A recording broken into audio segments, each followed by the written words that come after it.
अस्सलाम वालेकुम dear students. आज हम कुछ मैथ्स की बेसिक्स सीखते हैं। उसमें आ जाते हैं फार्मूलाज। ठीक है, तो जब भी आप फैक्टराइजेशन करेंगे या सिंप्लीफिकेशन करेंगे, कुछ भी करेंगे, अलजेब्रा की तरफ जब आप जाते हैं तो आपको बेसिक फार्मूलाज याद होने चाहिए। तो सबसे पहले हम देखते हैं कि हमारे पास 2 टर्म्स होती हैं या 3 टर्म्स होती हैं या 4 टर्म्स होती हैं, तो उनको हम नाम दे देते हैं।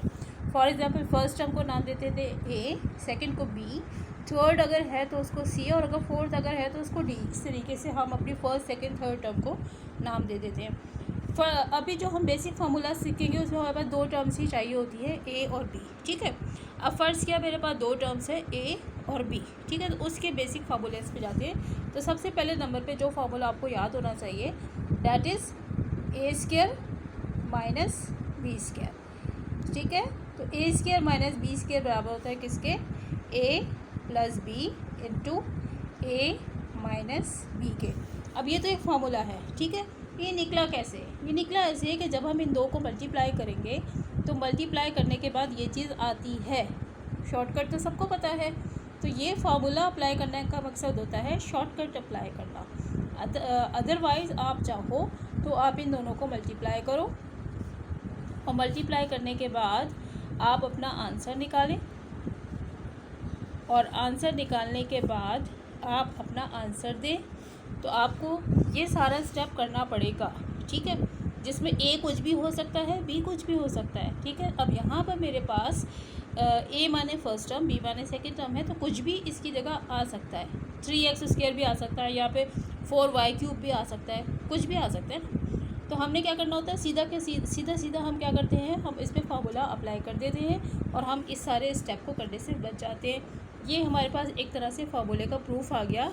जब कोई भी 2 टर्म्स जो एक जैसी हों, एक दफ़ा प्लस हो रही हों और एक दफ़ा माइनस हो रही हों, तो उन्हें मल्टीप्लाई करके आएगा फर्स्ट टर्म का स्क्वायर माइनस सेकंड टर्म का स्क्वायर। फॉर एग्ज़ाम्पल अब हम देते हैं कि फ़र्स्ट क्या, मेरे पास फर्स्ट टर्म थी 3x³ और मेरे पास सेकंड टर्म थी 4y²। फॉर एग्ज़ाम्पल कुछ भी हो सकती है, हमने ऐसी कोई सी 2 टर्म्स ले ली।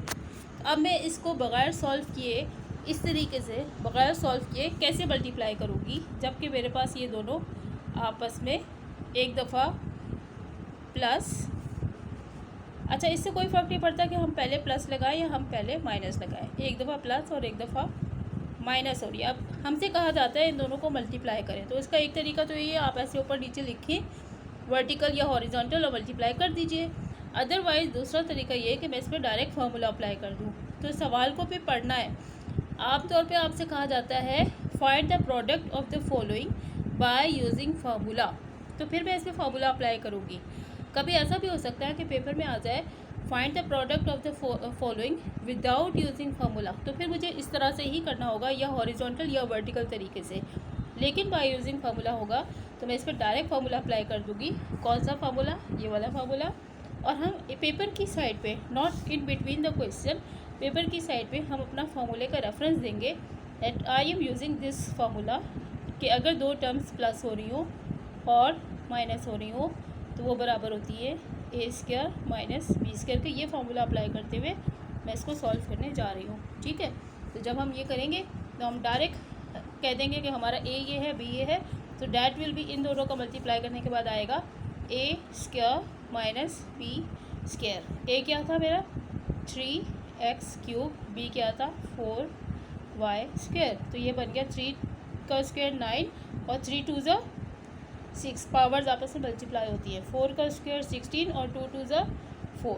ये देखें, कोई भी मेहनत नहीं करनी पड़ी। फर्स्ट क्वेश्चन लिखा, second step, third step, 3 step के अंदर ये सवाल मेरा हल हो गया और इसमें मुझे कोई मल्टीप्लिकेशन नहीं करनी पड़ी, कुछ भी नहीं करनी पड़ी, सिर्फ फार्मूला अप्लाई किया और मैंने इसको सॉल्व कर दिया। So this is the very first formula जो कि हम फैक्टराइजेशन में या अलजबरा में सीखते हैं। ठीक है, that A plus B into A minus B is equal to A square minus B square, जहाँ पे ए है फर्स्ट टर्म, बी है सेकंड टर्म। कोई सी भी टर्म हो उसको ए और बी कंसीडर करते हुए आपने ऐसे 2 ब्रैकेट्स डालनी है और ए स्क्वायर माइनस बी स्क्वायर लिखना है। ए की जगह फर्स्ट टर्म डाल दें, बी की जगह सेकंड टर्म डाल दें और उसे खोल दें और आपके पास आंसर आ जाएगा। ठीक है जी।